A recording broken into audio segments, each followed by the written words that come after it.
सुखयोः बहिर्मननम् तद्विमुक्तस्तु केवली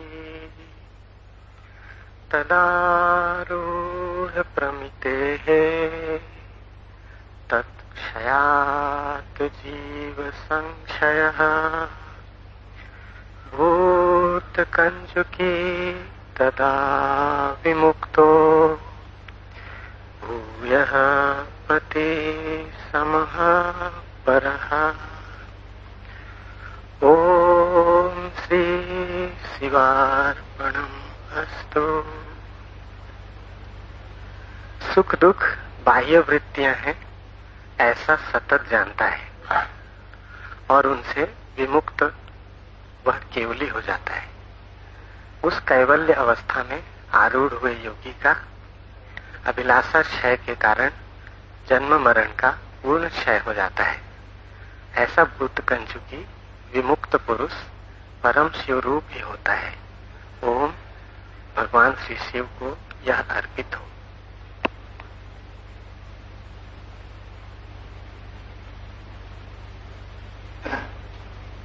सूत्र में प्रवेश के पहले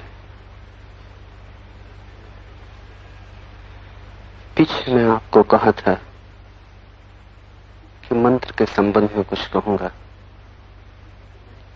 आज शिविर का अंतिम दिन है। मंत्र के संबंध में कुछ समझ लें, उसका प्रयोग जीवन में क्रांति ला सकता है। पहली बात, जैसा मैंने कल कहा, परत परत तुम्हारे व्यक्तित्व में है जैसे प्याज में होती। एक एक परत को उघाड़ना ताकि भीतर छिपे केंद्र को तुम खोज पाओ। हीरा छिपा है, खोया तुमने नहीं, खो सकते भी नहीं हो, क्योंकि वो हीरा तुम ही हो। दब सकते हो, हीरा भी मिट्टी में दब जाता है। हीरे पे भी परत जम जाती है, हीरा भी पत्थर जैसा दिखाई पड़ने लगता है, पर भीतर कुछ भी नष्ट नहीं होता। तुम्हें शायद ख्याल ना हो कि हीरे का इतना मूल्य क्यों। हीरे के मूल्य के पीछे मनुष्य की शाश्वत की खोज। इस जगत में हीरा सबसे स्थिर, सब चीजें बदल जाती। हीरा बिना बदला हुआ बना रहता है। करोड़ों करोड़ों वर्ष में भी वो छीन नहीं होता। इस बदलते हुए संसार में हीरा न बदलते हुए अस्तित्व का प्रतीक है। इसलिए हीरे का इतना मूल्य, अन्यथा वो पत्थर है। मूल्य है उसकी शाश्वतता का, उसके ठहराव का। हीरा होना तुम्हारा शाश्वत स्वभाव है, और सारी साधना तुम्हारी मिट्टी की जम गई परतों को अलग करने की।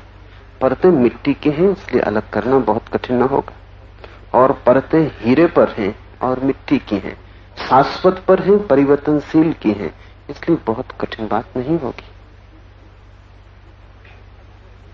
मंत्र इन परतों को खोदने की विधि। एक छोटी घटना तुमसे कहूं।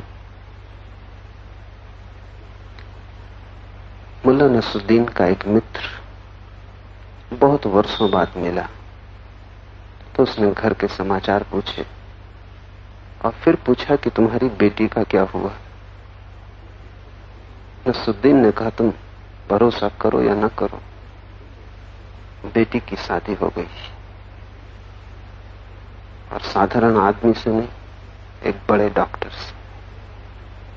मित्र को भरोसा न आया। उसने कहा, क्षमा करना, विश्वास करना कठिन है और बुरा मत मानना। तुम भी जानते हो कि बेटी तुम्हारी सुंदर तो थी ही नहीं, निश्चित रूप से कुरूप थी। मिलिट्री के टैंक जैसी उसकी देह थी। तो मैं भरोसा नहीं कर सकता कि उसकी शादी हो गई, और वो भी फिर डॉक्टर से, बड़े डॉक्टर से। बड़े रहस्य की घटना है। कैसे फांस लिया उसने एक डॉक्टर को। नसरुद्दीन ने कहा अच्छा तो नहीं सही, न सही बड़ा डॉक्टर, न सही डॉक्टर, लेकिन एक बात मैं तुमसे कहूंगा, मेरे सिर का दर्द उसने दूर किया, मेरे लिए वो डॉक्टर है।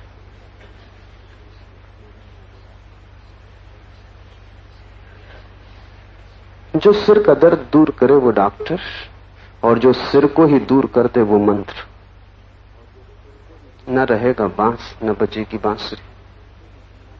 सिर जब तक है तब तक दर्द होता ही रहेगा। ऐसी भी विधि है जिससे सिर दूर हो जाए। तुम्हारी सारी तकलीफ तुम्हारा सिर, तुम्हारे विचार है, विचारों का ऊहापोह चिंतना है। अगर विचार खो जाएं तो सिर खो गया। तब तुम तो रहोगे, लेकिन मन न रहेगा। मन को जो मार दे वो मंत्र, मन की जिससे मृत्यु घटित हो जाए वो मंत्र। और मन जब नहीं रह जाता तो तुम्हारे और शरीर के बीच जो सेतु है वो टूट जाता है। मन ही जोड़े हुए है तुम्हें शरीर से। अगर बीच का सेतु, बीच का संबंध टूट जाए तो शरीर अलग, तुम अलग हो जाते। और जिसने जान लिया अपने को शरीर से अलग और मन से सुन, वो शिवत्व को उपलब्ध हो जाता है, वो परम केवली। इसलिए मंत्र को समझ लें। मंत्र की परिभाषा जिससे सिर ही खो जाए, मन ना बचे। और ये जो परतें हैं शरीर की, मन की, इनको काटने की विधि, एक एक कदम बढ़ना जरूरी है और धैर्य रखना होगा, क्योंकि मंत्र बहुत धीरज का प्रयोग है। अधैर्य जिनके मन में बहुत ज्यादा है, उन्हें मंत्र से लाभ न होगा, नुकसान हो सकता है। इसे पहले समझ लें, क्योंकि वैसे ही तुम काफी परेशान हो। मंत्र और एक नई परेशानी बन जाएगी अगर अधैर्य हुआ। मैं एक स्टेशन से गुजर रहा था, खिलौनों की एक ठेले पर एक खिलौना मैंने देखा। वो चिल्ला चिल्ला के खिलौना बेचने वाला कह रहा था कि कोई बच्चा इस खिलौने को तोड़ नहीं सकता, ये अनब्रेकेबल है। तो मैंने सोचा खरीद लूं, नसरुद्दीन के बच्चे के काम आएगा, क्योंकि उसकी पत्नी सदा यही रोना रोती रहती, खिलौना घर तक नहीं आ पाता और लड़का तोड़ देता। उसे मैंने खरीद लिया। उसके दाम भी ज्यादा थे और मजबूत भी था। दिया नसरुद्दीन की पत्नी को बेटे के लिए। पति पत्नी दोनों प्रसन्न हुए कि इसको वो भी न तोड़ पाएगा, हम भी न तोड़ पाएंगे। सच में ही खिलौना मजबूत था।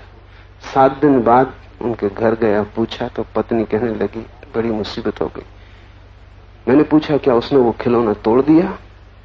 पत्नी ने कहा नहीं, वो खिलौना तो नहीं तोड़ पाया, लेकिन उस खिलौने से उसने सारे खिलौने तोड़ डाले, घर के सब दर्पण तोड़ डाले।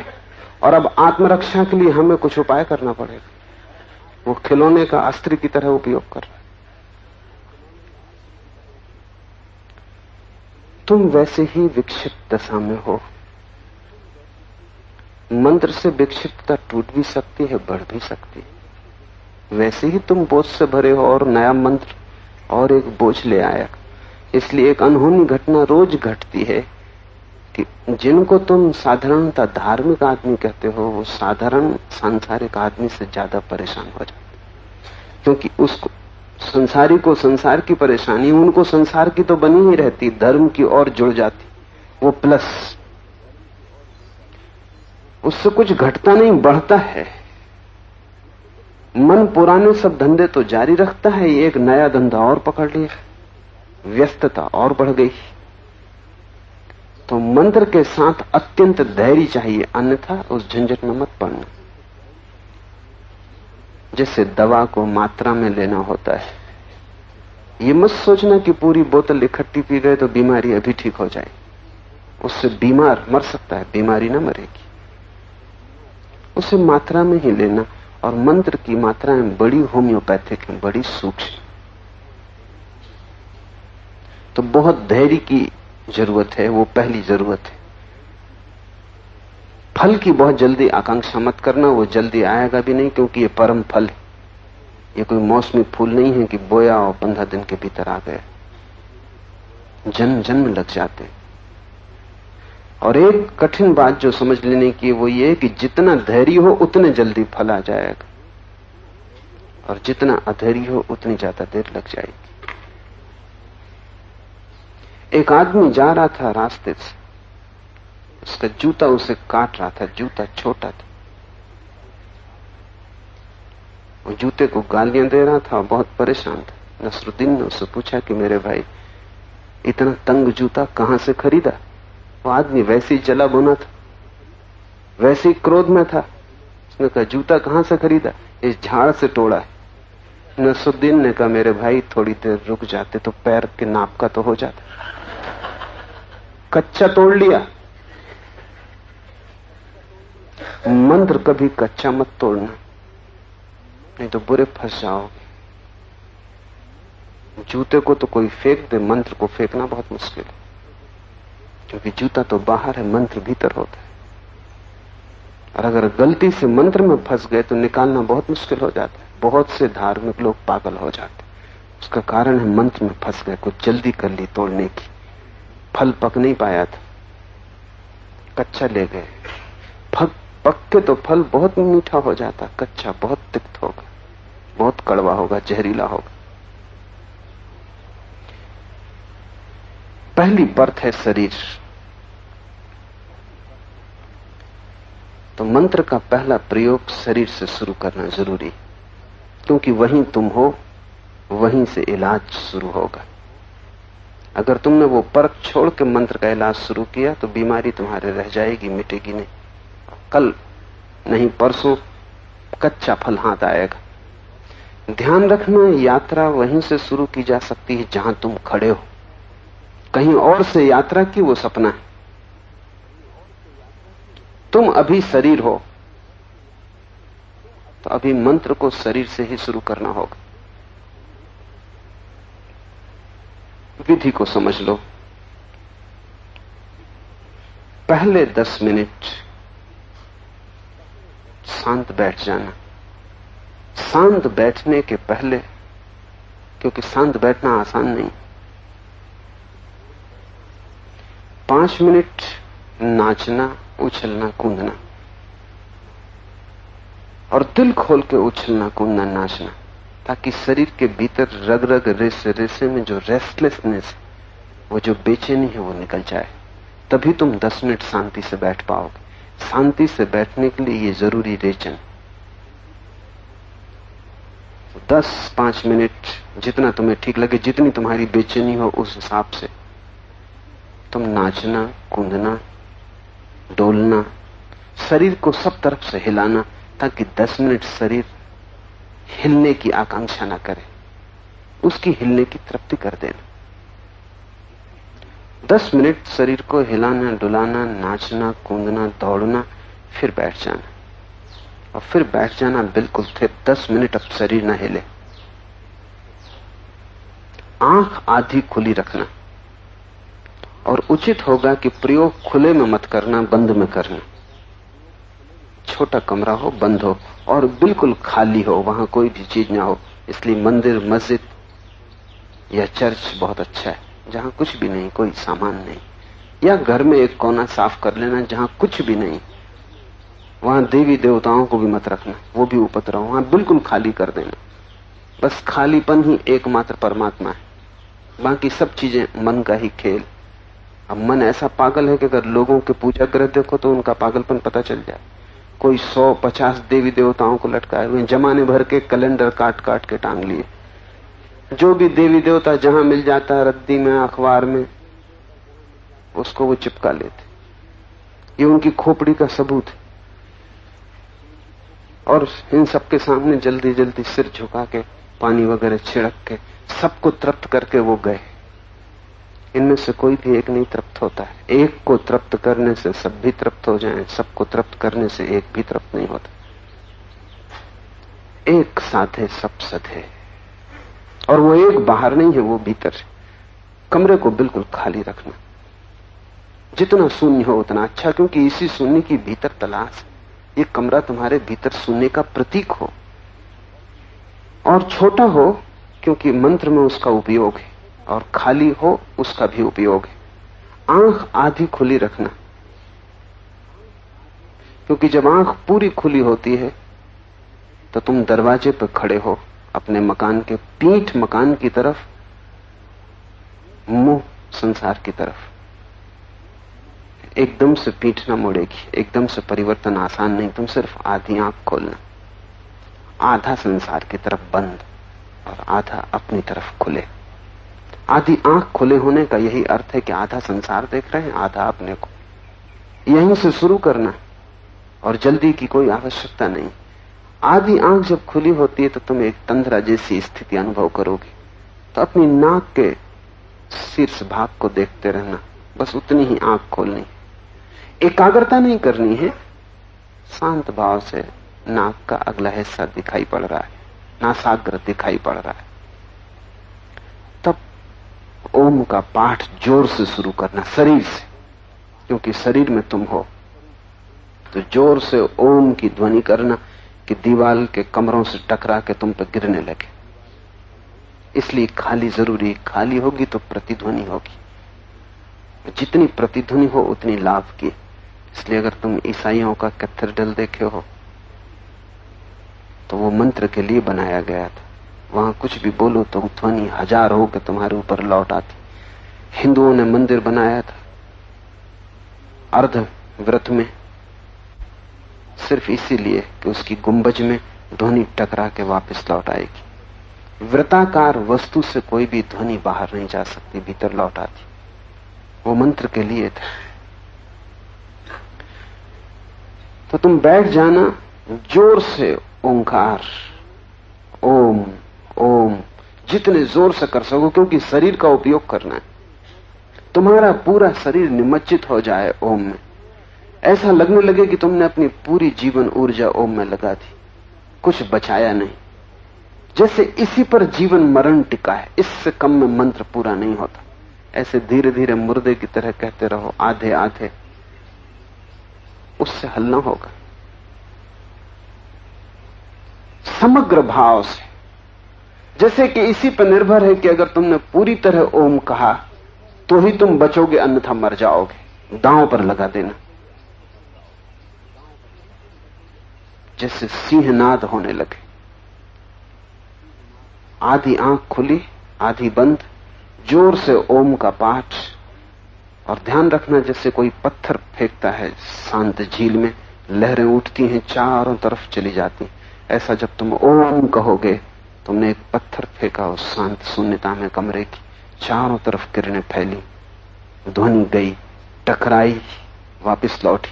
और तुम इतने जल्दी ओम कहना कि ओवरलैपिंग हो जाए, एक मंत्रोच्चार के ऊपर दूसरा मंत्रोच्चार हो जाए। ओम ओम ओम, दो ओम के बीच जगह मत छोड़ना। पसीना पसीना हो जाना, सारी ताकत लगा देना। थोड़े ही दिनों में तुम पाओगे कि पूरा कक्ष ओम से भर गया। तुम पाओगे कि पूरा कक्ष तुम्हें साथ दे रहा है, ध्वनि लौट रही। अगर तुम कोई गोल कक्ष खोज पाओ तो ज्यादा आसान होगा, अगर गुंबद वाला कक्ष खोज पाओ तो और भी आसान होगा। बिल्कुल कुछ भी ना हो, ताकि ध्वनि पूरी तरह तुम पर बरसने लगे। तुम्हारा शरीर एक स्नान से गुजर जाएगा और तुम पाओगे कि ऐसी शीतलता जल के स्नान से कभी भी नहीं मिलती। अभी वैज्ञानिक इस पर बहुत खोज कर रहे हैं और वो कहते हैं कि वृक्षों को अगर कुछ खास ध्वनि का संगीत सुनाया जाए तो उनमें जल्दी फूल आ जाते हैं, जल्दी फल आ जाते हैं, वृक्ष जल्दी बढ़ जाते हैं। रूस और अमेरिका में दोनों जगह खेतों में संगीत का प्रयोग किया जा रहा है ताकि फसलें जल्दी आ जाएं, दुगनी आ जाएं, और परिणाम सफल हुए। रविशंकर के सितार पर एक प्रयोग किया जा रहा था कनाडा में। रविशंकर सितार बजाते और बीज बोए थे एक तरफ, दूसरी तरफ थोड़े पास थोड़े दूर कई तरह के बीज बोए थे और बड़ी हैरानी की बात हुई कि जब उनमें से अंकुर आए तो वे सभी अंकुर रविशंकर की सितार की तरफ झुके हुए थे। वृक्ष बड़े हुए, लेकिन जैसे तुम अपने कान को बहरा आदमी पास कर देता सुनने के लिए, सभी पौधों ने अपने कान सितार पे लगा दिए थे। और दुगनी बढ़ती होती जो पौधा 3 महीने में बढ़ता, वो 1.5 महीने में बढ़ जाता, और पौधे परम आनंदित होते। पौधा सिर्फ शरीर है, अभी उसका सब खोया हुआ है, बिल्कुल प्रसुप्त है, लेकिन शरीर भी ध्वनि से तरंगित होता है, आंदोलित होता है। जब चारों तरफ से ओंकार तुम पे बरसने लगेगा, लौटने लगेगा, तुम्हारी ध्वनि वर्तुलाकार हो जाएगी, तुम पाओगे शरीर का रोआ रोआ प्रसन्न हो रहा है, रोए रोए से रोग झर रहा है, शांति स्वास्थ्य प्रगाढ़ हो रहा है। तुम हैरान होकर पाओगे कि तुम्हारे शरीर की बहुत सी तकलीफें अपने आप खो गई, क्योंकि ये बड़ा गहरा स्नान है और बड़ी गहराई तक इसकी पकड़ और पहुंच। शरीर ध्वनि का ही जोड़ है और ओंकार से अद्भुत ध्वनि नहीं। ये 10 मिनट ओंकार का उच्चार जोर से शरीर के माध्यम से, फिर आंख बंद कर लेना, ओंठ बंद कर लेना, जीभ तालू से लग जाए इस तरह मुंह बंद कर लेना कि बिल्कुल बंद है, कोई जगह ना बची, क्योंकि अब जीभ का उपयोग नहीं करना, ओंठ का उपयोग नहीं करना। दूसरा कदम है 10 मिनट तक अब ओम का उच्चार करना भीतर मन में।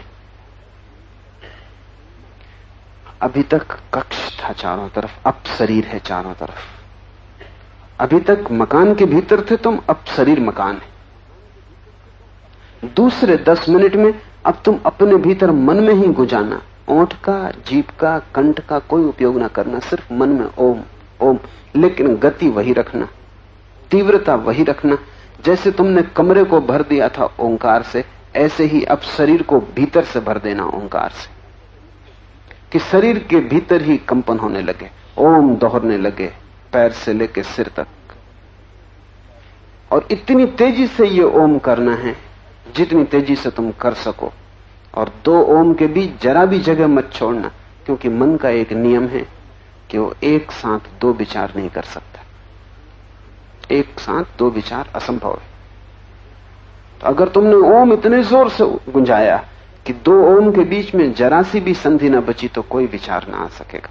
अगर जरा सी संधि बची तो विचार आ जाएगा, उसी संधि में से जगह बना लेगा। तो संधि मत छोड़ना, संधि शून्य उच्चार।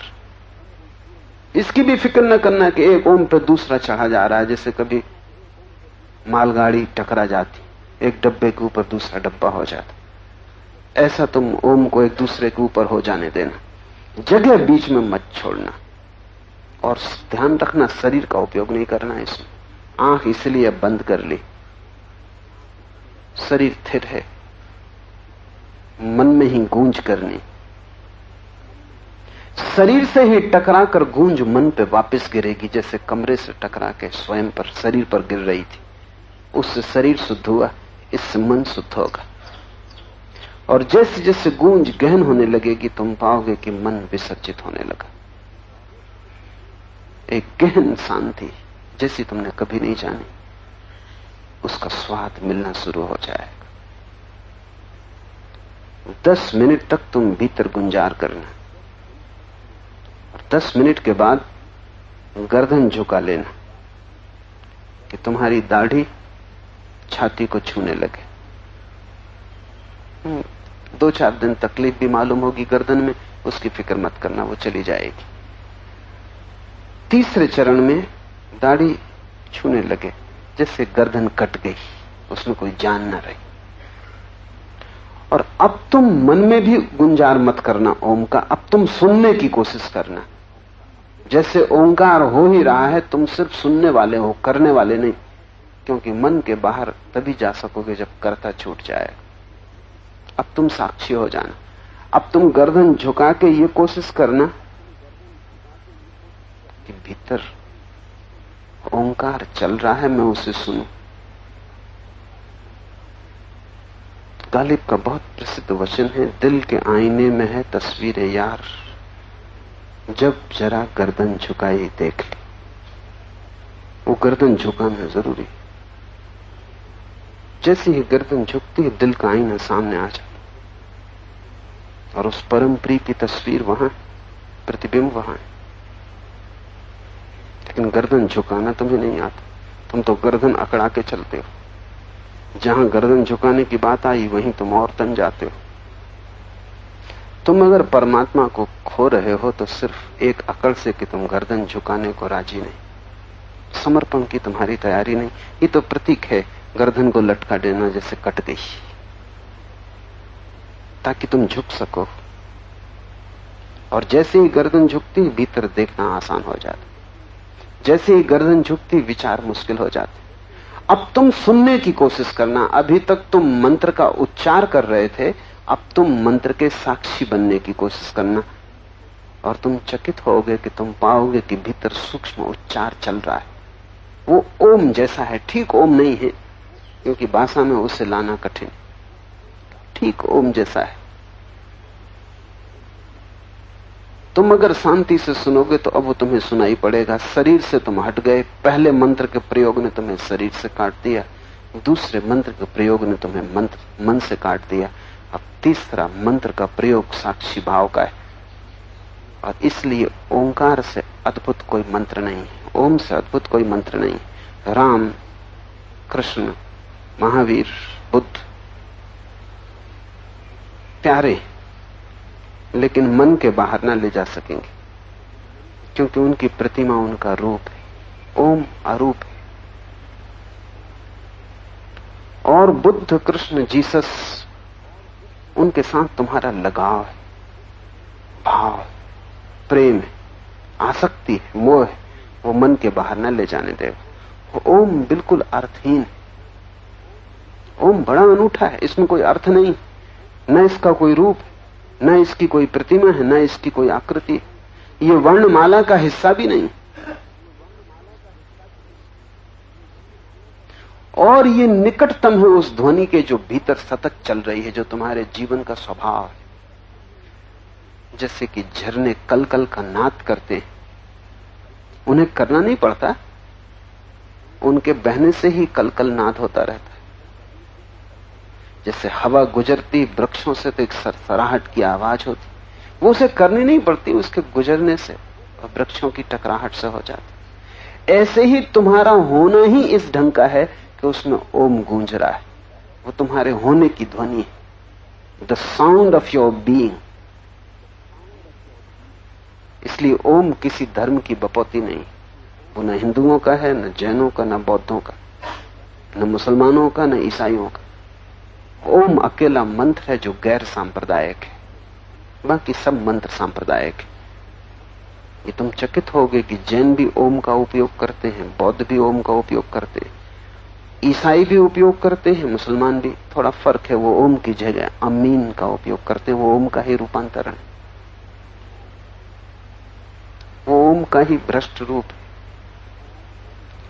इस मुल्क से उन तक खबर पहुंचते पहुंचते ओम अमीन हो गए।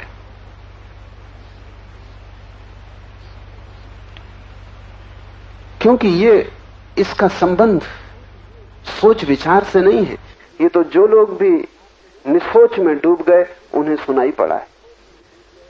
तो 2 चरण तो तुम मंत्र करोगे, तीसरे चरण में तुम मंत्र को सुनोगे, श्रावक बनोगे, साक्षी बनोगे। 2 तक करता रहोगे, क्योंकि शरीर और मन कर्तृत्व का हिस्सा है, और तीसरा चरण साक्षी भाव का है। तो तीसरे चरण में तुम सिर्फ सुनना, शरीर कटा, मन कटा, तब तुम बच गए, प्याज के छिलके अलग हुए, अब सिर्फ शुद्ध अस्तित्व बचा, वही शिवत्व है। और एक बार इसका स्वाद आ जाए तो फिर तुम जल्दी जल्दी जाने लगोगे, फिर स्वाद ही खींचने लगेगा, फिर स्वाद एक मैग्नेट बन जाता है, और जिसमें हमें स्वाद आता है उस तरफ हम सहज ही चले जाते हैं। कठिनाई तो वही होती जहां हमें स्वाद नहीं आता, तुम ध्यान लगाते हो नहीं लगता, क्योंकि तुम्हें स्वाद नहीं आया अभी। पहला स्वाद आ जाए उसके बाद कोई अड़चन न होगी। फिर तो मन वहां अपने आप पहुंच जाता है। जरा समय मिला, आंख बंद की कि दिल के आईने में है तस्वीरें यार। जब बाजार में, दुकान में कहीं मौका मिला, जब जरा गर्दन झुकाई देख ली, वो स्वाद एक दफा आ जाए वही पहला कदम कठिन है। पहला कदम आधी मंजिल के बराबर है। एक दफा स्वाद आ जाए फिर तो मन भौरे की तरह वहीं जाता है जहां रस है। मन की सहज वृत्ति है वहीं जाने की जहां रस है। तुम्हें रस नहीं आया अभी, इसलिए तुम ठोक पीट करते हो बहुत कि मन को धक्का दो, कि ध्यान लगाओ, ईश्वर का स्मरण करो, और वो कहता चलो बाजार, क्यों समय खराब कर रहे हो, इतनी देर में कुछ कमा ही लेते, और फिर ये बाद में कर लेना, जल्दी भी क्या है, जब समय हो तब कर लेना, अभी दुकान का समय है, दफ्तर का समय। मन तुम्हें वहां ले जाता है जहां उसने रस पाया है, उसका भी कोई कसूर नहीं। एक बार तुम्हें रस आ जाए भीतर का, तुम पाओगे मुश्किल हो जाता है बाहर आना। अभी भीतर जाना मुश्किल, तब बाहर आना मुश्किल हो जाता।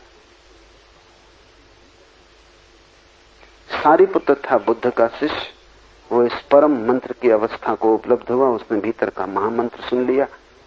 जिस दिन उसने भीतर का महामंत्र सुना, बुद्ध ने कहा अब तू जा और लोगों को शिक्षा दे। उसने कहा अब मेरा जाने का कहीं मन नहीं होता।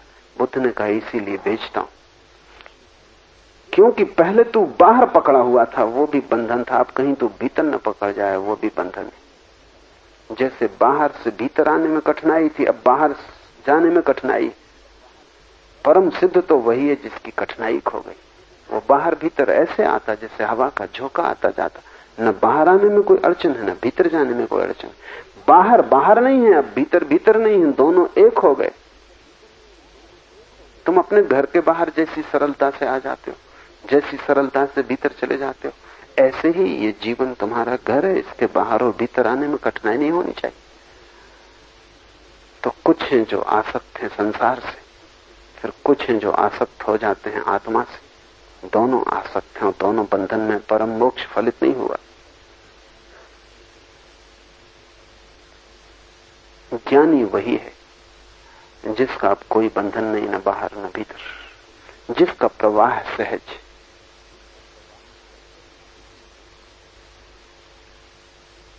मंत्र की ये प्रक्रिया, तीसरा चरण, जितनी देर तुम रह सको संभालना। पहला चरण शांत बैठना। शांत के पहले भूमिका 10 मिनट उछल कूद, शरीर के सब बेचैनी को बाहर फेंक देना, क्योंकि शरीर में बेचैनी भरी रहती है। जब मैं ये कहता हूं तो ये एक वैज्ञानिक बात आपसे कह रहा हूं। शरीर में बेचैनी भरी रहती, जैसे तुम किसी को चांटा मारना चाहते हो। जब तुम चांटा मारना चाहते हो तो तुम्हारी शरीर ऊर्जा हाथ में आ जाती।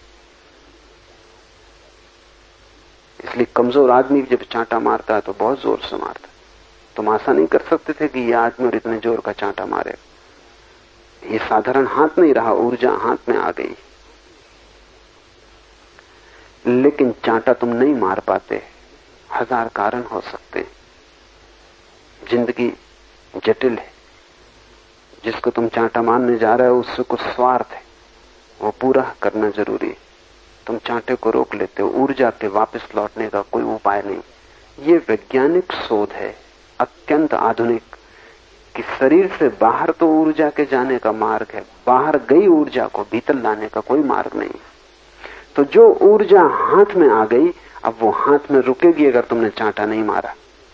चांटा किसको मारा इससे फर्क नहीं पड़ता। तुम हवा में ही चांटा मार दो तो भी ऊर्जा का निष्कासन हो जाएगा। लेकिन ऊर्जा को भीतर लाने वाले स्नायु शरीर में नहीं है, वो वहीं अटकी रहेगी।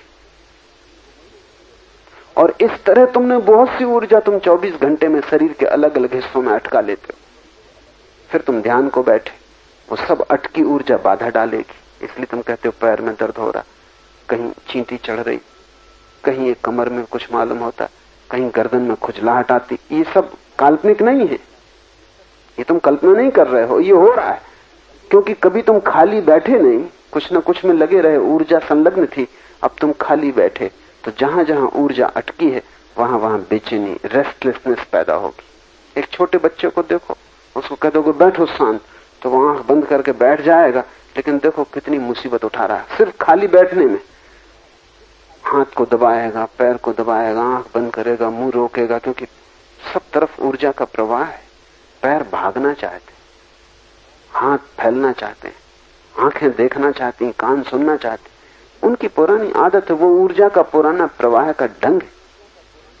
इसलिए मैं सदा जोर देता हूं कि प्रत्येक ध्यान के पहले रेचन जरूरी है। रेचन तुम्हें सहयोगी होगा। 10 मिनट दौड़ लो, कूद लो, उछल लो, सारी ऊर्जा जो जम गई है उसे फेंक दो, फिर बैठ जाओ। जैसे तूफान के बाद शांति आ जाती, ऐसे रेचन के बाद शरीर हल्का हो जाता है, उसकी बेचैनी खो जाती। पर वो भूमिका है, वो कोई चरण नहीं। वो मकान के बाहर की सीढ़ी, मकान के भीतर असली यात्रा तो शुरू होती 10 मिनट ओंकार की ध्वनि शरीर से, 10 मिनट ओंकार की ध्वनि मन से, 10 मिनट ओंकार की ध्वनि तुम्हें नहीं करनी, वो अस्तित्व में हो ही रही है, तुम्हें सिर्फ सुननी। इसलिए मैं कहता हूं राम कृष्ण बुद्ध उतने ठीक नहीं होंगे, दूसरे चरण तक तो ले जाएंगे, तीसरे चरण तक नहीं ले जाएंगे, क्योंकि तीसरे चरण में जो ध्वनि हो रही है वो ओम की है। लेकिन कभी कभी राम से भी कोई तीसरे चरण में पहुंच जाता, वो वैसा ही जैसा कभी तुम ट्रेन में चलते हो, रेलगाड़ी आवाज करती छक छक छक छक, उसमें तुम कोई भी चीज सोचना चाहो तो सोच सकते हो। तुम अगर सोचना चाहो अल्लाह अल्लाह अल्लाह, धीरे धीरे तुमको लगने लगेगा कि वो छक छक नहीं है, अल्लाह अल्लाह अल्लाह हो रहा, या राम राम राम तो राम राम हो रहा है, लेकिन हो सिर्फ छक छक छक छक रहा है।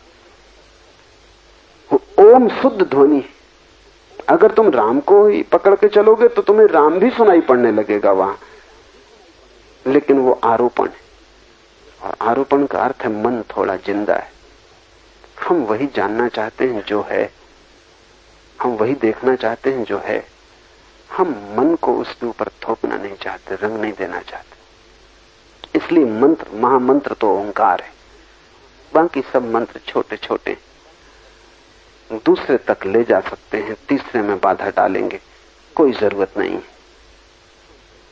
तुम ओम का प्रयोग करना, और इस भांति जैसा मैंने कहा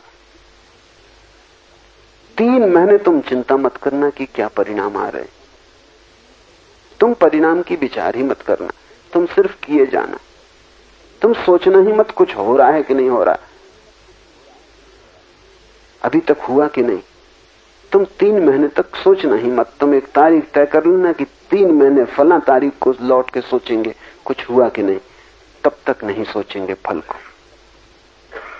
अगर तुमने इतना साहस रखा,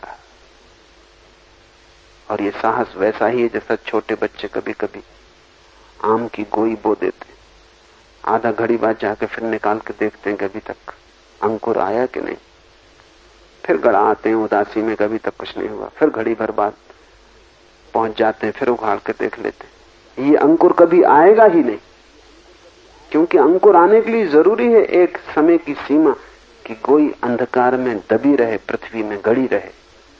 तुम्हारा ध्यान भी फल नहीं ला पाता क्योंकि तुम बार बार गोई को उखाड़ उखाड़ के देखते हो, कुछ हुआ कि नहीं, वो हृदय में पहुंच ही नहीं पाता, उसके पहले तुम निकाल के देख लेते। जीसस ने कहा है तुम्हारा दायां हाथ क्या करता है तुम्हारे बाएं हाथ को पता ना चले। मंत्र को ऐसा गला दो भीतर, उसको उघाड़ उघाड़ के मत देखो, वो बीज है। इसलिए मंत्र को हमने बीज कहा है। बीज का अर्थ है कि उसको उघाड़ उघाड़ के मत देखना, उसका समय है, वो अपने समय से ही फूटेगा, तुम्हारी जल्दबाजी से नहीं। तुम्हारी जल्दबाजी से उल्टा ही परिणाम होगा कि शायद वो कभी ना फूटे।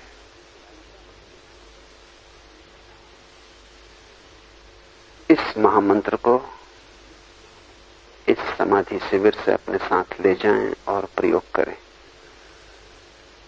3 महीने धैर्य से किया, बड़े मीठे रस से भर जाएंगे, जिसको कबीर ने गूंगे का गुड़ कहा है। और एक बार वो गुड़ स्वाद में आ जाए, फिर कोई कठिनाई नहीं। फिर तुम जहां हो ठीक हो, तुम जो कर रहे हो ठीक हो। फिर संसार स्वप्नवत हो जाता है। जीवन एक अभिनय से ज्यादा नहीं रह जाता। तुम साक्षी हो जाते। तुम्हारा साक्षित्व ही शिवत्व है। अब हम सूत्रों को लें। सुख दुख बाह्य वृत्तियां हैं, ऐसा सतत जानता है। वह जो शिवत्व को उपलब्ध हुआ, ऐसा सतत जानता है कि सुख दुख बाह्य वृत्तियां हैं। सुख भी बाहर घटता है, दुख भी बाहर घटता है। दोनों में से कोई भी तुम्हारे भीतर नहीं पहुंचता, लेकिन तुम दोनों से परेशान हो जाते।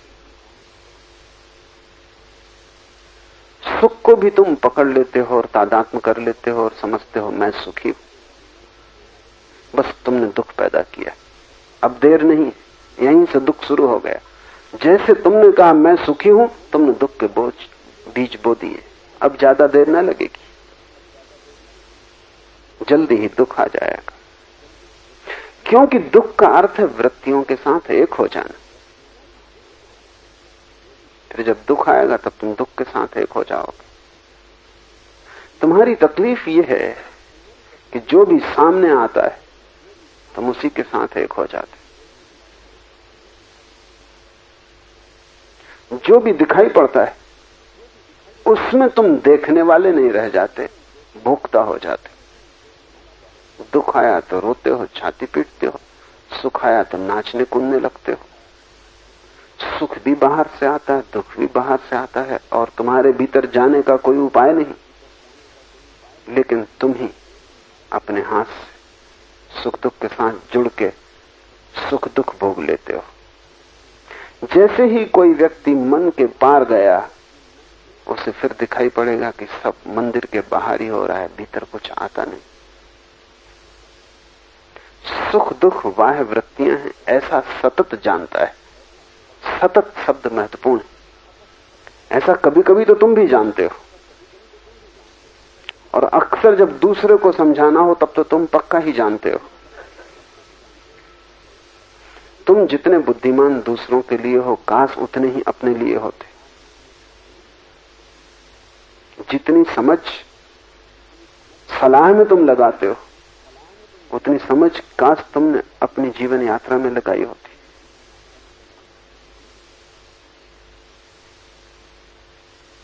क्या कारण है दूसरे के लिए तुम इतने समझदार क्यों होते हो? कोई आदमी दुख में तो तुम कहते हो क्यों परेशान हो रहे। ये सब चलता रहता है, संसार है। अपने को जरा दूर रखो, और यही दुख तुम पे आएगा तो बड़े मजे की बात है। हो सकता है यही आदमी जिसको तुम सलाह दे रहे हो, वो तुम्हें सलाह दे कि भाई सुख दुख तो बाहर की वृत्तियां। बात क्या है?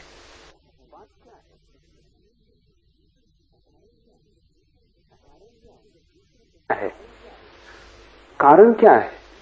कारण यह है कि जब दूसरे पे दुख आता है तब तुम साक्षी हो, इसलिए ज्ञान उत्पन्न होता है। दूसरे पे दुख आ रहा है, तुम पे तो आ नहीं रहा, तुम सिर्फ देखने वाले हो। इतने ही देखने वाले जब तुम अपने दुख के लिए हो जाओगे, तब इतना ही ज्ञान तुम्हें अपने प्रति भी बना रहेगा।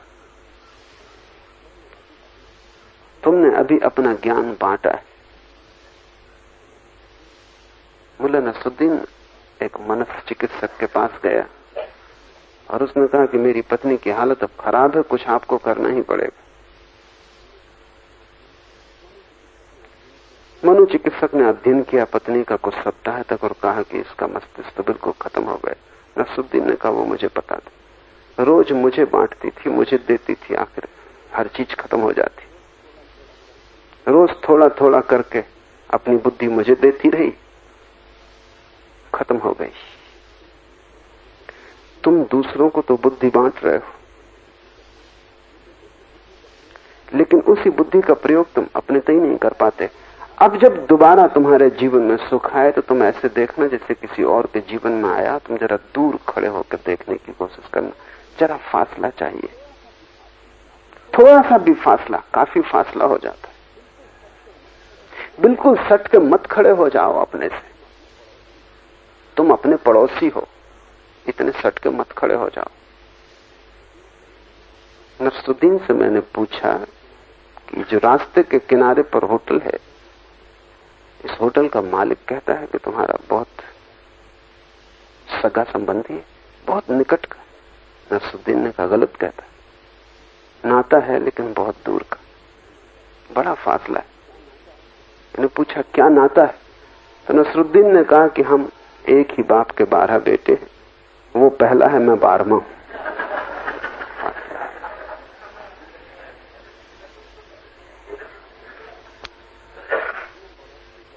तुम अपने पड़ोसी हो, फासला काफी है, ज्यादा सटके मत खड़े हो, जरा दूरी रखो। दूरी के बिना परिपेक्ष खो जाता है, पर्सपेक्टिव खो जाता है। कोई भी चीज देखनी हो तो थोड़ा सा फासला चाहिए। तुम अगर बिल्कुल फूल के पर आंखें रख दो तो क्या खाक दिखाई पड़ेगा? कि तुम दर्पण में बिल्कुल सिर लगा दो तो कुछ भी दिखाई ना पड़ेगा। थोड़ी दूरी चाहिए, अपने से थोड़ी दूरी ही सारी साधना है। जैसे जैसे दूरी बढ़ती है तुम हैरान होकर देखोगे कि तुम व्यर्थ ही परेशान थे। जो घटनाएं तुम पर कभी घटी ही न थी, तुमसे बाहर घट रही थी। सिर्फ करीब खड़े होने के कारण प्रतिबिंब तुम में पड़ता था, छाया तुम पर पड़ती थी, धुन तुम तक आ जाती थी। उसी प्रतिध्वनि को तुम अपनी समझ लेते थे और परेशान होते थे। एक मकान में आग लगी थी और मकान का मालिक स्वभाव था छाती पीट कर रो रहा था, लेकिन एक आदमी ने कहा तुम नाहक परेशान हो रहे हो, क्योंकि मुझे पता है तुम्हारे लड़के ने कल ये मकान बेच दिया है। उसने कहा क्या कहा? ये लड़का गांव के बाहर गया था, रौनक हो गया, मकान में अब भी आग लगी, वो बढ़ गई बल्कि पहले से, लपटें उठ रही, सब जल रहा है। लेकिन अब ये आदमी इस मकान से फासले पर हो गया, अब ये मकान मालिक नहीं। तभी लड़का भागता हुआ आया, उसने कहा क्या हुआ, ये मकान जल रहा है? सौदा तो हो गया था लेकिन पैसे अभी मिले नहीं, और जले के कौन पैसे देगा? फिर बाप छाती पीटने लगा। मकान वहीं के वहीं है, उसमें कोई फर्क नहीं पड़ रहा है। मकान को पता ही नहीं कि यहां सुख हो गया, दुख हो गया। और फिर फर्क हो सकता है अगर वो आदमी आके कह दे कि कोई बात नहीं, मैं वचन का आदमी हूं, जल गया जल गया, खरीद लिया, पैसे दूंगा। फिर बात बदल गई, सब बाहर हो रहा है और तुम इतने करीब सट के खड़े हो जाते हो, उससे कठिनाई होती। थोड़ा फासला बनाओ। जब सुख आए तो थोड़े दूर खड़े होकर देखना, जब दुख आए तब भी दूर खड़े होकर देखना, और सुख से शुरू करना, ध्यान रहे दुख से शुरू मत करना। हम में से अक्सर लोग जब दुख होता है तब दूर होने की कोशिश करते हैं, तब सफल ना हो पाओगे, वो जरा कठिन मार्ग है। जब सुख होता है तब दूर होने की कोशिश करना, क्योंकि दुख से तो सभी दूर होना चाहते हैं, वो बिल्कुल सामान्य मन की वृत्ति है। सुख से कोई दूर नहीं होना चाहता, इसलिए दुख से दूर होने की तुम कोशिश मत करना, क्योंकि वो तो तुम सदा से कर रहे हो, उससे कुछ फल नहीं हुआ। उल्टे चलना होगा। जैसी तुमने यात्रा की है उससे तो तुम भटकते ही चले गए हो, और वापस लौटना होगा, प्रतिक्रमण करना होगा। इसको महावीर प्रतिक्रमण कहते हैं, पतंजलि ने प्रत्याहार कहा है। वापस लौटना होगा, returning back to the source. थोड़े कदम वापस लौटाओ। सुख जब आए तब जरा दूर खड़े होकर देखो, मत धड़कन दो हृदय को जोर से, मत नाचो। इतना ही जानो कि आया है, ये भी चला जाएगा, रुकने वाला नहीं, कुछ रुकता नहीं। लहर है हवा की, आई और गई, तुम जान भी ना पाए कि चली गई। बस दूर खड़े होकर साक्षी भाव से देखते रहो, क्या होगा। डर क्या है? सुख को हम देखते क्यों नहीं साक्षी भाव से? साक्षी भाव से न देखने के पीछे कारण, क्योंकि साक्षी भाव से देखा कि सुख सुख न रह जाएगा। वो सुख था ही जितने तुम करीब थे, जितने तुम भूले थे उतना ही सुख था, जितनी याद की उतना ही कुछ न रह जाएगा। इसलिए कोई आदमी सुख का साक्षी नहीं होना चाहता, पर वहीं से यात्रा है। सुख आए साक्षी भाव से देखना, देखते देखते ही तुम पाओगे सुख खो गया, तुम रह गए। और अगर तुम सुख में सफल हो गए फिर तुम दुख में सफल हो जाओगे।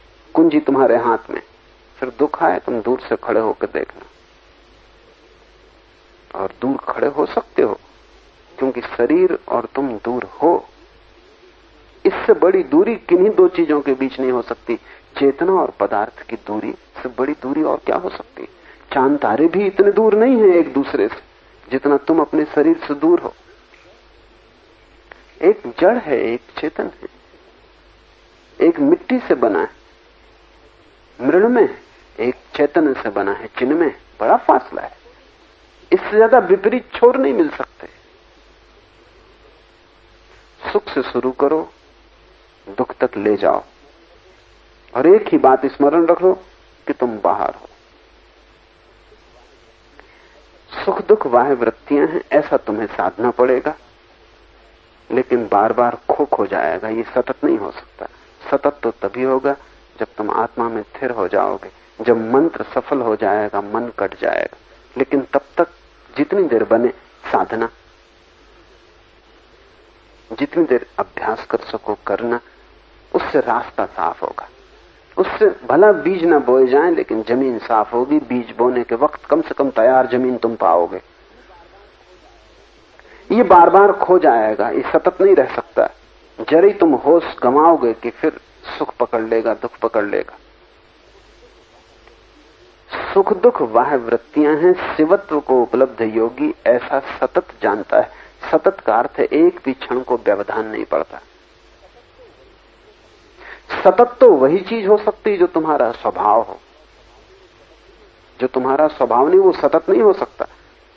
तुम कितनी देर क्रोध कर सकते हो? बोधि धर्म गया चीन के सम्राट ने उससे कहा कि मेरे मन में बड़ा क्रोध आता है, मैं क्या करूं? तो बोधि धर्म ने कहा तुमको अगर क्रोध करना पड़े तो तुम कितनी देर कर सकते हो? मैं कहा कितनी देर? ये भी कोई सवाल है? घड़ी आधा घड़ी ज्यादा से ज्यादा। तो बोधि धर्म ने कहा जो घड़ी आधा घड़ी किया जा सके वो तुम्हारा स्वभाव नहीं।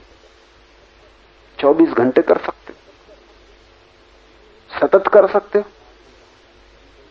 सम्राट ने कहा हम घड़ी दो घड़ी करके परेशान हो रहे हैं और ये हम पूछने आए भी नहीं कि सतत कैसे करें। बोधि धर्म ने कहा ये मैं इसलिए कह रहा हूं कि जो तुम सतत कर सको वही स्वभाव है, इसमें परेशान क्यों हो रहे हो? क्या है जो तुम सतत कर सकते हो? इसे थोड़ा सोचना। तुम सुखी भी सतत नहीं रह सकते हो, ये तुम्हें बहुत कठिन मालूम पड़ेगा समझ में आना, लेकिन मैं तुमसे कहता हूं तुम सुखी सतत नहीं रह सकते हो। थोड़ी देर सोचो कितनी देर सुखी रह पाते हो। कुछ भी हो जाए थोड़ी देर में सुख होने लगता है, तुम दुखी होने लगते हो। अगर कुछ भी ना हो तो तुम सुख से ही उब जाओगे। महल हो, अच्छा भोजन हो, पत्नी हो, सब हो, कोई दुख दुविधा ना हो, कोई अड़चन ना हो, क्या करोगे? कितनी देर सुखी रहोगे? घड़ी दो घड़ी में तुम उब जाओगे, स्वाद बदलना चाहोगे। अक्सर ऐसा होता है, सुंदरतम पत्नी वाला व्यक्ति भी साधारण नौकरानी के प्रेम में पड़ जाता है। दूसरों को हैरानी होती है क्योंकि दूसरे साक्षी कि ये क्या हो रहा है। ऐसी सुंदर स्त्री जो कि खोजनी मुश्किल है, उसको छोड़ के एक बदशक्ल नौकरानी, क्या हो गया इस आदमी को? स्वाद बदल रहा है, ऊब गया। सौंदर्य भी उबा देता है। एक सुंदर स्त्री को भी कब तक देखते रहोगे? थोड़ी देर में सिर पीटने लगोगे। अच्छे से अच्छा गीत भी कितनी बार सुनोगे? सिर घूमने लगेगा, कहोगे कि अब बंद करो। अगर फिर भी गीत बजता ही जाए तो नारकीय हो जाएगा। मन किसी चीज को सतत सह ही नहीं सकता, सुख को भी नहीं सह सकता। इसलिए जब भी सुख होता है तत्क्षण मन दुख पैदा करता है, उससे स्वाद बदलता है। फिर तुम तैयार हो जाते हो सुख झेलने के लिए। तुम शांत भी नहीं बैठ सकते थोड़ी देर, मन जल्दी अशांति पैदा कर लेगा, तो शांति भी उबाने लगती। बर्टन रसल ने लिखा है कि मैं मोक्ष जाना पसंद न करूंगा, क्योंकि मैंने सुना है कि मोक्ष में सिद्ध शिला पे लोग बैठे हुए हैं अनंत काल से, कुछ करने को भी नहीं है वहां, क्योंकि करने का मतलब संसार, महावीर स्वामी क्या करते होंगे? बैठे सिद्ध सलाह पर, कितने दिन से बैठे, और कब तक बैठना, अब इसका कोई अंत भी नहीं और काम भी नहीं, अखबार भी नहीं छपते वहां के, सुबह से बैठ के पढ़ो, कोई खबर ही वहां नहीं घटती, क्योंकि खबरें तो गलत जगह घटती, नरक में बहुत घटती, यहां से भी ज्यादा घटती। वहां दिन में कम से कम 10-12 एडिशन अखबार के निकालना पड़ते हो, क्योंकि वहां घटते ही रहता है, मारपीट काट चलती रहती। स्वर्ग में कुछ घट ही नहीं रहा, सब अपनी अपनी सिद्ध सलाह पर बैठे। बर्टन रसल ने लिखा है, इससे मन ऐसा घबराता है कि इससे तो नरक बेहतर। मन ठीक कह रहा है, लेकिन बर्टन रसल को पता नहीं कि मन जब तक हो तब तक कोई मोक्ष नहीं जाता। मन तो यहीं छूट जाता है जो बदलाहट मांगता है। मोक्ष तो वही जाता है जिसका मन न रहा, मोक्ष तो वही जाता है जो सतत है। तुम्हारे भीतर सतत तुम क्या झेल सकोगे? न तो सुख तुम सतत झेल सकते हो, क्योंकि उससे भी उत्तेजना होती, न तुम दुख सतत झेल सकते हो, क्योंकि उससे भी उत्तेजना होती। तुम सिर्फ शांत हो सकते हो सतत, क्योंकि वो उत्तेजना की अवस्था नहीं। वो दोनों के ठीक मध्य में और दोनों के पार है।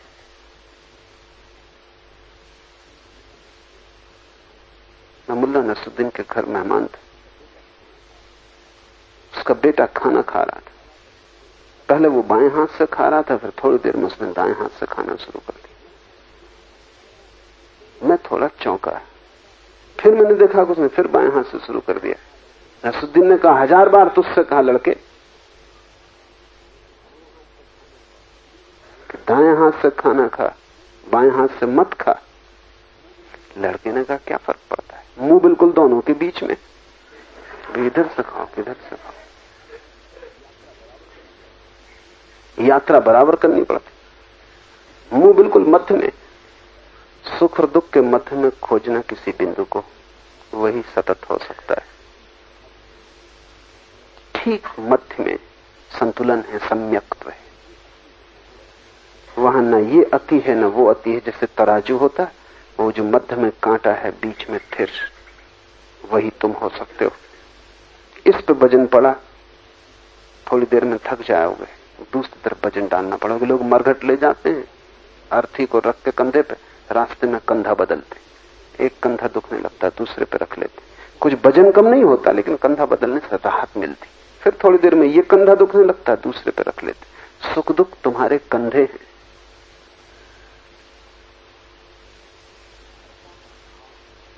और कर्ता का भाव तुम्हारी अर्थी है, जिसको तुम बदलते रहते हो।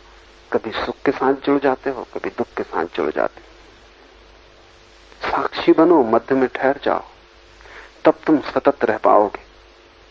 बुद्धत्व सतत रह सकता है, क्योंकि वो शांत अवस्था है। वहां आनंद तो है, लेकिन वह आनंद सूरज की प्रगाढ़ किरणों की भांति नहीं, चांद की शांत किरणों की भांति है। वहां आनंद तो है, लेकिन जलती हुई अग्नि की भांति नहीं, शांत आलोक की भांति। उसमें कोई तनाव नहीं,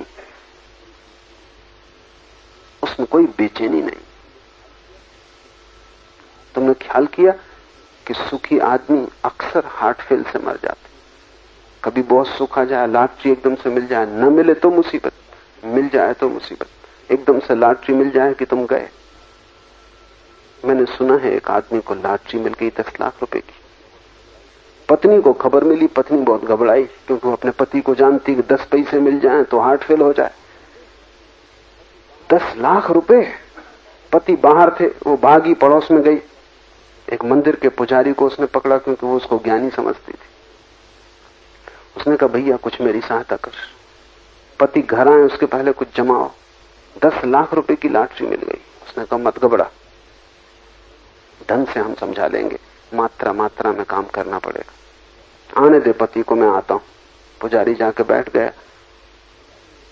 पति आया तो पुजारी ने सोचा कि 10 लाख बहुत ज्यादा हो जाएगा, 1 लाख से शुरू करें, धीरे धीरे चोट करने से ठीक रहेगा। तो उसने कहा, सुनो, 1 लाख रुपए लॉटरी में मिल गया। और आदमी बोला, सच? अगर 1 लाख मिला, 50,000 तुम्हारे मंदिर को दान। वो पुजारी वहीं हार्ट फेल हो गया। उसने कभी सोचे नहीं था 50,000।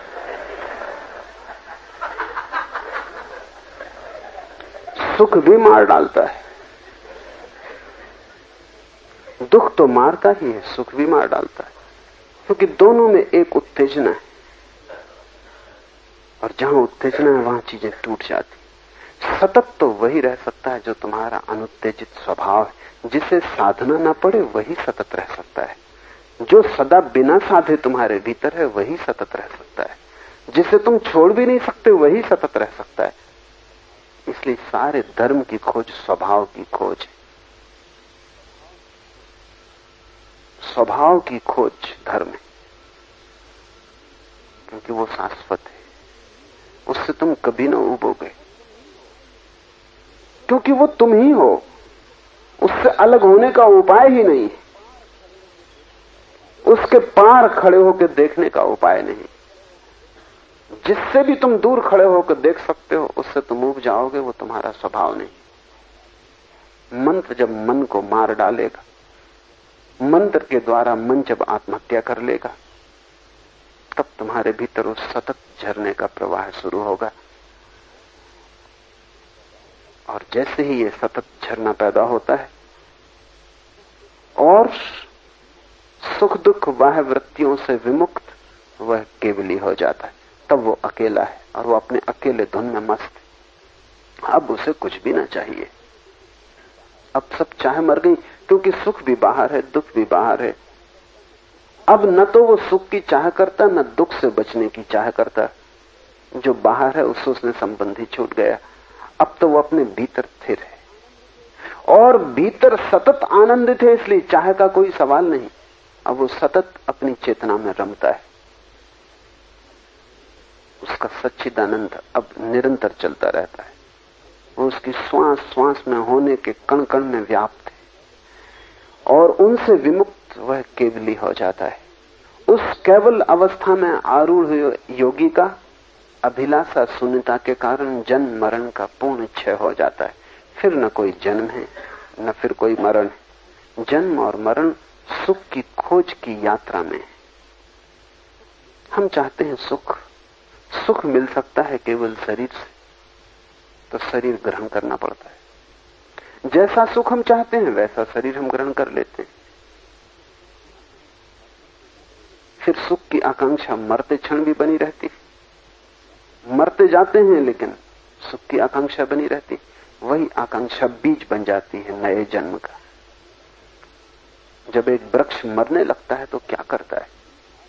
मरने के पहले वृक्ष अपनी सारी जीवन ऊर्जा को इकट्ठा करके बीज में संग्रहित कर देता है। बीज उस वृक्ष की आकांक्षा है कि मैं फिर भी रहूंगा। और बीज बड़ी अद्भुत घटना है, क्योंकि वृक्ष इतना बड़ा है लेकिन अपने सार संचय को वो निचोड़ के बीज में रख देता है और उस बीज को यात्रा पे भेज देता है। ये वृक्ष तो मर जाएगा, ये देह तो गिरेगी, लेकिन नई देह का उसने इंतजाम कर लिया। और इसलिए तुम देखो, एक वृक्ष एक बीज से पैदा होता है, लेकिन मरते वक्त, मरने के पहले एक वृक्ष करोड़ों बीज छोड़ जाता है। क्योंकि क्या भरोसा एक बीज न पहुंच पाए ठीक भूमि तक, पत्थर पे गिर जाए, पानी न मिले, जानवर खा जाएं, कोई रौंद डाले, तो इतना खतरा वृक्ष मोल नहीं ले सकता। एक के साथ तो खतरा रहेगा, बचे न बचे, इसलिए करोड़ बीज पैदा करता और हजार उपायों से बीज को ऐसी जगह भेजता है जहां उसको ठीक भूमि मिल जाए। तुम देखो, सेमर का फूल देखा। सेमर के वृक्ष की एक खूबी है कि उसके नीचे कोई पौधा पैदा नहीं हो सकता, इसलिए सेमर अपने बीज में रुई लगा देता है ताकि कोई बीज नीचे ना गिर पाए, क्योंकि नीचे गिरा तो मर जाएगा। तुम ये मत समझना कि रुई तुम्हारे गद्दे तकियों में भरने के लिए सेमर लगाता है। रुई लगाता है सेमर अपने बीज को पंख देने के लिए, ताकि हवा के झोंकों में वो दूर चला जाए। एक बात पक्की कर लेता है कि नीचे ना गिर पाए, बस कहीं भी गिरे यहां ना गिर पाए, क्योंकि नीचे सेमर के कोई वृक्ष पैदा ना होगा। सेमर सारे पानी को चूस लेता है। बड़े वृक्ष के नीचे पैदा होना मुश्किल भी है, इसलिए सभी वृक्ष अपनी अपनी तरकीबें खोजते हैं। तुम इनको इतना आसान मत समझना, वे सब काफी कुशल और चालाक हैं। तुम इनको सीधा साधा मत समझना। संसार में कोई सीधा साधा हो ही नहीं सकता। सीधा साधा हुआ कि मोक्ष। यहां तो तिरछा ही हो सकता है।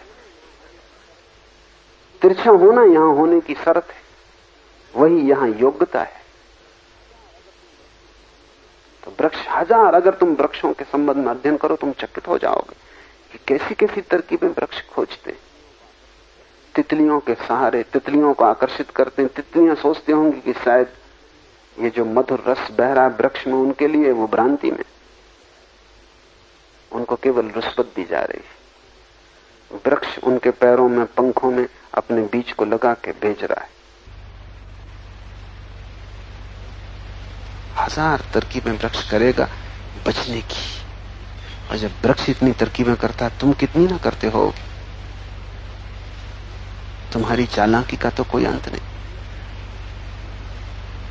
एक मनुष्य, एक पुरुष अगर उसके पूरे वीर्य कणों का उपयोग करे तो ये पूरी पृथ्वी पर जितनी जनसंख्या है एक पुरुष पैदा कर सकता।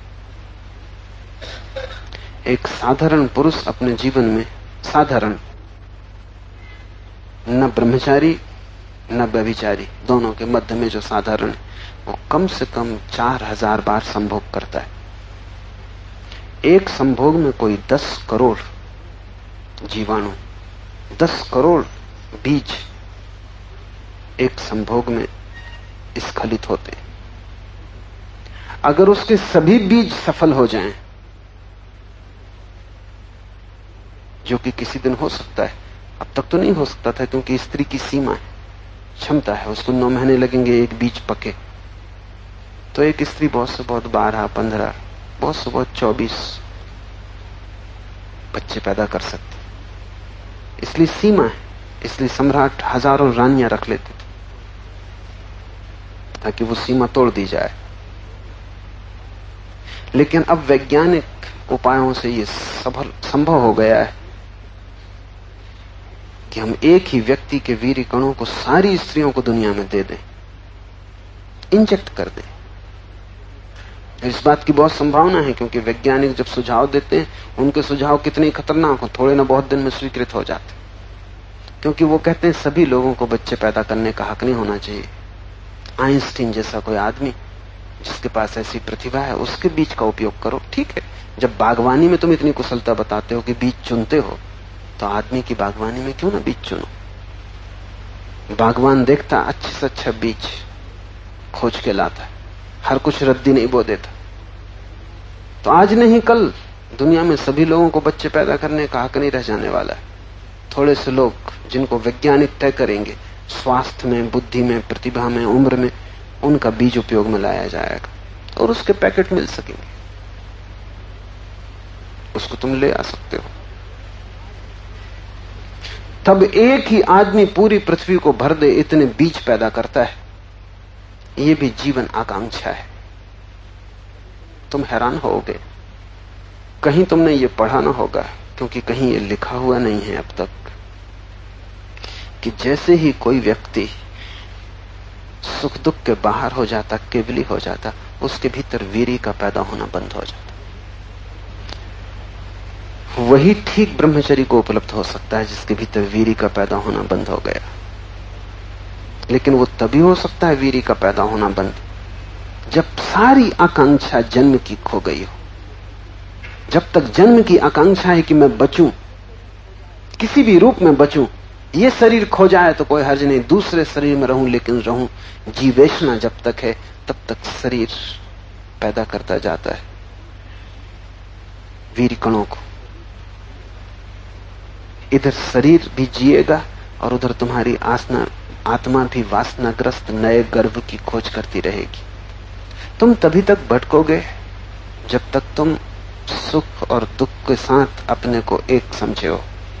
तब तक तुम पूरी कोशिश करोगे कि दुख ना हो और सुख हो, और मैं और सुख की यात्रा करूं और सुख खोजूं। तुम्हारे सपने तुम्हें नए जन्मों में ले जाएंगे। उस केवल अवस्था में आरूढ़ हुए योगी का अभिलाषा शून्यता के कारण जन्म मरण का पूर्ण क्षय हो जाता। वो जन्मता नहीं, और जो जन्मता नहीं उसके मरण का कोई कारण नहीं। जन्मोगे तो मरोगे। जन्म का ही दूसरा पहलू मरण है। वो जन्म के ही सिक्के पे एक तरफ जन्म और दूसरी तरफ मृत्यु है। इधर तुम जन्मे, उधर तुम मरोगे। लेकिन जिसे मृत्यु से मुक्त होना है उसे जन्म से मुक्त होना पड़ेगा। मृत्यु से तो सभी मुक्त होना चाहते, लेकिन जन्म से कोई मुक्त नहीं होना चाहता। यही हमारी कठिनाई है। दुख से सभी मुक्त होना चाहते हैं, सुख से कोई मुक्त नहीं होना चाहता। जिस दिन तुम सुख से मुक्त होना चाहते हो उस दिन तुम्हारे जीवन में क्रांति घटी, उस दिन तुम धार्मिक हुए। मुल्ला नसरुद्दीन पहली दफा समुद्र की यात्रा पर गया, पहली दफा जहाज में सवार हुआ, बड़ा बीमार हो गया, उल्टी, वमन, चक्कर। और एक दिन सुबह इतना घबरा गया, तूफान भयंकर था और जहाज करवटें ले रहा था और वो लौट रहा था। उसने अपनी पत्नी को कहा कि सुन, सारी संपत्ति तेरे नाम से लिख छोड़ी है और मेरी वसीयत बैंक में रखी है। सब हिसाब किताब वहां है और मुझे दूसरे किनारे पर दफना देना, चाहे मैं मरूं या ना, क्योंकि जिंदा या मुर्दा ये यात्रा दोबारा नहीं कर सकता हूं। जिंदा या मुर्दा ये यात्रा अब दोबारा नहीं कर सकता हूं। तू मुझे वहीं दफना आना और बाकी सब बैंक में वो तू संभाल लेना। जिस दिन तुम्हें जिंदगी ऐसी बेहूदी दिखाई पड़ने लगेगी, पूरी यात्रा इतनी व्यर्थ दिखाई पड़ने लगेगी कि जिंदा या मुर्दा तुम कोई भी हालत में इस यात्रा पर वापस ना आना चाहोगे। जिस दिन तुम्हें ये जिंदगी मृत्यु से बदतर दिखाई पड़ने लगेगी, और ये है, उसी दिन तुम्हारे जीवन में क्रांति होगी। अभी तुम धर्म में भी उत्सुक होते हो तो वो भी सुख की ही खोज के लिए, इसलिए तुम्हें धर्म कभी मिल नहीं पाता। धर्म में तुम्हारी उत्सुकता वास्तविक तभी होगी जब तुम इस जीवन की यात्रा पर किसी भी स्थिति में जाने को राजी नहीं हो। तुमने सब देख लिया और तुमने सब व्यर्थ पाया। तुमने सुख देख लिए और पाया कि वे भी पीड़ा से भर जाते हैं, और तुमने दुख देख लिए और पाया कि वे भी पीड़ा से भर जाते हैं। दुख तो दुख है ही, यहां सुख भी दुख है। यहां जो मीठा लगता है वो भी जहर है। यहां जहर तो है ही, अमृत की जो घोषणा है वो भी जहर की ही, जहर को ही छिपाने की तरकीब है। जिस दिन तुम्हें सब व्यर्थ हो गया, सब बाहर है और सब सारहीन है, उसी दिन तुम्हारे जीवन में धर्म का जन्म होगा। ध्यान रहे, अपने मन में साफ साफ खोजना कि तुम धर्म में उत्सुक सुख के लिए हो, तो तुम उत्सुक ही नहीं हो। धर्म में उत्सुकता तो सच्ची तभी है जब तुम शांति के लिए, सुख के लिए नहीं, शांति के लिए उत्सुक हो। सुख भी व्यर्थ, दुख भी व्यर्थ, अब तुम दोनों से छुटकारा चाहते हो। उस केवल अवस्था में आरूढ़ हुए योगी का अभिलाषा शून्यता के कारण अब उसकी कोई वासना नहीं। अब वो किसी यात्रा पर नहीं जाना चाहता। यात्रा मात्र व्यर्थ हो गई, जन्म मरण का पूर्ण क्षय हो जाता। ऐसा भूत कंचुकी विमुक्त पुरुष परम शिव रूप हो जाता है। वही ब्रह्म है, वही परमात्मा है। ऐसा भूत कंचुकी, ये शब्द बड़ा प्यारा है। भूत कंचुकी का अर्थ है पांचों तत्व जिनसे शरीर बना है उसके लिए वस्त्र जैसे हो गए, भूत कंचुक हो गए। जिसके लिए शरीर मन, क्योंकि दोनों ही पंचभूतों से बने। ये स्थूल पंचभूतों से जो बना है वो शरीर, और जो इस सूक्ष्म पंच तन मात्राओं से बना है वो मन। ये दोनों एक के ही सूक्ष्म और स्थूल रूप है। ये दोनों ही जब वस्त्रों जैसे हो गए और उसने अपने को पहचान लिया जो इन वस्त्रों के भीतर छिपा है, जिसने प्याज को पूरा खोल लिया, भीतर के शिवत्व को, शून्यत्व को जान लिया, ऐसा भूत कंचुकी विमुक्त पुरुष स्वयं परमात्मा हो जाता है। हम इस देश में किसी एक परमात्मा में भरोसा नहीं करते कि कोई एक परमात्मा आकाश में बैठा है वो सबको चला रहा है। नहीं, हम इस देश में सभी जीवन यात्राओं का अंत परमात्मा में होता है ऐसा भरोसा करते हैं। यहां सभी खिलते खिलते परमात्मा रूप हो जाते। परमात्मा कोई स्थिति नहीं, सभी का भविष्य। इस बात को थोड़ा गहराई में समझ लो।